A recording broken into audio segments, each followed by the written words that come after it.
Hi friends, ನಮಸ್ತೆ ಎಲ್ಲರಿಗೂ. ನಾನು Kantha. Welcome back to my YouTube channel. ನನ್ನ ಎಲ್ಲ ಕತೆ ನಿಮ್ಮ ಜೊತೆ. ಫ್ರೆಂಡ್ಸ್, ನಾಳೆ ಕೃಷ್ಣ ಜನ್ಮಾಷ್ಟಮಿ. ಅದಕ್ಕೋಸ್ಕರ ಕೃಷ್ಣ ಪರಮಾತ್ಮನಿಗೆ ತುಂಬ ಇಷ್ಟ ಆಗಿರೋ ಅಂಥ ಅವಲಕ್ಕಿ ಸ್ವೀಟ್ ಮಾಡ್ತಾ ಇದ್ದೀನಿ. ಅಂದರೆ ನೈವೇದ್ಯಕ್ಕೆ ಇಡೋ ಅಂಥ ಒಂದು ಅವಲಕ್ಕಿ ಸ್ವೀಟ್ 5 ನಿಮಿಷದಲ್ಲಿ ರೆಡಿ ಮಾಡ್ಬೋದು. ಇದು ಕೃಷ್ಣ ಕುಚೇಲರ ಕತೆ ನಿಮಗೆಲ್ಲ ಗೊತ್ತೇ ಇರುತ್ತೆ ಅಲ್ವಾ. ಕೃಷ್ಣನಿಗೆ ಅವಲಕ್ಕಿ ಅಂದರೆ ಎಷ್ಟು ಇಷ್ಟ ಅಂತ.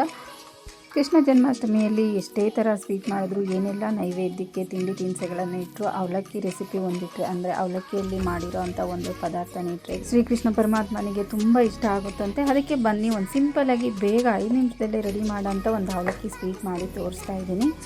ಅದಕ್ಕೆ ಬೇಕಾಗಿರೋ ಇಂಗ್ರೀಡಿಯೆಂಟ್ಸ್ ಅಂದರೆ ಅವಲಕ್ಕಿ ಸ್ವಲ್ಪ ತೊಗೊಂಡಿದ್ದೀನಿ, ಬೆಲ್ಲ ಸ್ವಲ್ಪ ತೊಗೊಂಡಿದ್ದೀನಿ, ದ್ರಾಕ್ಷಿ ಗೋಡಂಬಿ ಸ್ವಲ್ಪ ತೊಗೊಂಡಿದ್ದೀನಿ, ಒಂದೇ ಒಂದು ಸ್ಪೂನ್ ತುಪ್ಪ ಬೇಕಾಗುತ್ತೆ, 1-2 ಏಲಕ್ಕಿ ತೊಗೊಂಡಿದ್ದೀನಿ. ಏಲಕ್ಕಿ ಅದು ಪೌಡ್ರ್ ಮಾಡಿ ಇಟ್ಕೊಬೇಕಾಗುತ್ತೆ.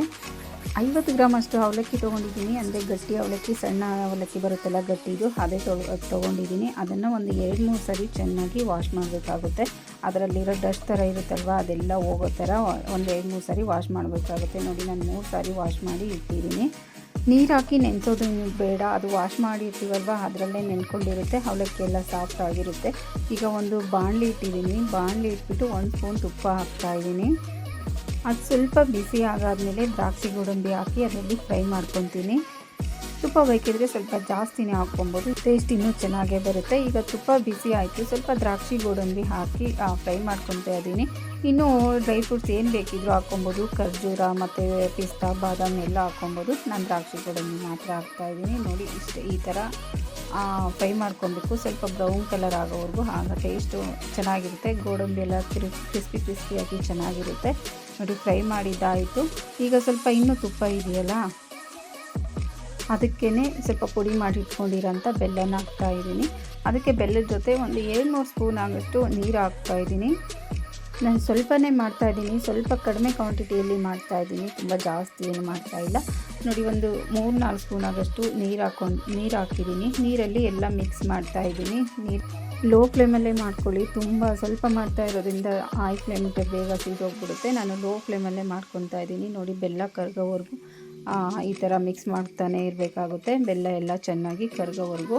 ಅಂದರೆ ಪಾಕ ಥರ ಬರೋದೇನು ಬೇಕಿಲ್ಲ. ಸ್ವಲ್ಪ ಬೆಲ್ಲ ಎಲ್ಲ ನೀರಲ್ಲಿ ಚೆನ್ನಾಗಿ ಮಿಕ್ಸ್ ಮಾಡಿ. ನೋಡಿ, ಈ ಥರ ಬಬಲ್ಸ್ ಬಂದರೆ ಸಾಕು, ಪಾಕ ಏನು ತೆಗಿಯೋದು ಬೇಕಿಲ್ಲ.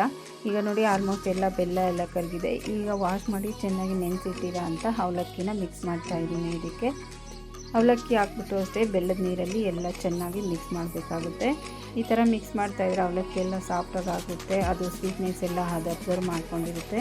ತುಂಬಾ ಚೆನ್ನಾಗಿರುತ್ತೆ. ಈ ಟೈಮಲ್ಲಿ ಬೇಕಿದ್ರೆ ಇನ್ನೂ 1 ಸ್ಪೂನ್ ತುಪ್ಪ ಹಾಕ್ಕೊಬೋದು. ನಾನು ಹಾಕ್ತಾಯಿಲ್ಲ, ಬೇಕಿರೋರು ಆ್ಯಡ್ ಮಾಡ್ಕೊಬೋದು. ಅವಲಕ್ಕಿ ಎಲ್ಲ ಚೆನ್ನಾಗಿ ಮಿಕ್ಸ್ ಆದಮೇಲೆ ತುರ್ದಿಟ್ಕೊಂಡಿರೋ ಅಂಥ ಕೊಬ್ಬರಿ ಹಾಕಬೇಕು. ಅದನ್ನು ಅಷ್ಟೇ ಚೆನ್ನಾಗೆಲ್ಲ ಮಿಕ್ಸ್ ಮಾಡ್ಕೊಬೇಕಾಗುತ್ತೆ. ಸ್ವಲ್ಪ ಬೆಲ್ಲ ಮತ್ತು ಅವಲಕ್ಕಿಯಲ್ಲೆಲ್ಲ ಚೆನ್ನಾಗಿ ಸ್ವಲ್ಪ ಬೇಯೋವರೆಗೂ, ಅದು ಹಸಿ ಸ್ಮೆಲ್ ಹೋಗೋವರೆಗೂ ಸ್ವಲ್ಪ ಎಲ್ಲ ಚೆನ್ನಾಗಿ ಮಿಕ್ಸ್ ಮಾಡ್ಕೊಬೇಕಾಗುತ್ತೆ. ಅದೆಲ್ಲ ಮಿಕ್ಸ್ ಆದಾದಮೇಲೆ ಏಲಕ್ಕಿ ಪೌಡ್ರನ್ನ ಹಾಕಿ ಅದು ಚೆನ್ನಾಗೆಲ್ಲ ಮಿಕ್ಸ್ ಮಾಡಿಕೊಂಡು ಲಾಸ್ಟಲ್ಲಿ ಫ್ರೈ ಮಾಡಿ ಇಟ್ಕೊಂಡಿರೋ ಅಂಥ ದ್ರಾಕ್ಷಿ ಗೋಡಂಬಿ ಹಾಕಿ ಮಿಕ್ಸ್ ಮಾಡಿದ್ರೆ ರೆಡಿ ಆಯಿತು ಅವಲಕ್ಕಿ ಸ್ವೀಟ್. ನೈವೇದ್ಯಕ್ಕೆ ಕೃಷ್ಣ ಜನ್ಮಾಷ್ಟಮಿ ಅವಲಕ್ಕಿ ಸ್ವೀಟು ರೆಡಿ ಆಯಿತು. ತುಂಬ ಬೇಯಿಸೋದೇನು ಬೇಕಿಲ್ಲ, ಆಲ್ರೆಡಿ ಅವಲಕ್ಕಿ ನೆಂದಿರುತ್ತೆ. ಬೆಲ್ಲದಲ್ಲಿ ಹಾಕಿದ ತಕ್ಷಣ ಅದೆಲ್ಲ ಸಾಫ್ಟ್ ಆಗಿಬಿಡುತ್ತೆ. ನೋಡಿ, ಆಯಿತು, ರೆಡಿ ಆಯಿತು. ಇಷ್ಟೇ, ತುಂಬಾ ಚೆನ್ನಾಗಿರುತ್ತೆ. ಹಾಗೆ ಕೃಷ್ಣ ಜನ್ಮಾಷ್ಟಮಿಗೆ ತುಂಬ ಶ್ರೇಷ್ಠ ಕೂಡ ಈ ಪ್ರಸಾದ. ಏನೇ ಪ್ರಸಾದ ಮಾಡಲಿ, ಎಷ್ಟೇ ಟೇಸ್ಟಾಗಿ ಪ್ರಸಾದ ಮಾಡಲಿ, ದೇವ್ರ ನೈವೇದ್ಯಕ್ಕೆ ಇಡುವಾಗ ದೇವರ ನೈವೇದ್ಯದಲ್ಲಿ ಒಂದು ತುಳಸಿ ದಳ ಇಟ್ಟರೆ ಅದಕ್ಕೆ ಶ್ರೇಷ್ಠ ಅಂತ ಹೇಳೋದು. ಯಾವುದೇ ದೇವ್ರಿಗಾಗಲಿ ಏನೇ ನೈವೇದ್ಯ ಇಟ್ಟರು ಅದರಲ್ಲಿ ಒಂದು ತುಳಸಿ ದಳ ಹಾಕಿಟ್ರೇ ಅದು ಶ್ರೇಷ್ಠ ಅಂತ ಅನ್ಸ್ಕೊಳ್ಳೋದು. ಅದಕ್ಕೆ ಯಾವಾಗಲೂ ಒಂದು ತುಳಸಿ ದಳ ಹಾಕಬೇಕಾಗುತ್ತೆ ಪ್ರಸಾದಕ್ಕೆ. ಫ್ರೆಂಡ್ಸ್, ರೆಡಿ ಆಯಿತು, ಅವಲಕ್ಕಿ ಸ್ವೀಟ್ ರೆಡಿ ಆಯಿತು. ನೋಡಿ, ತುಂಬಾ ಚೆನ್ನಾಗಿರುತ್ತೆ.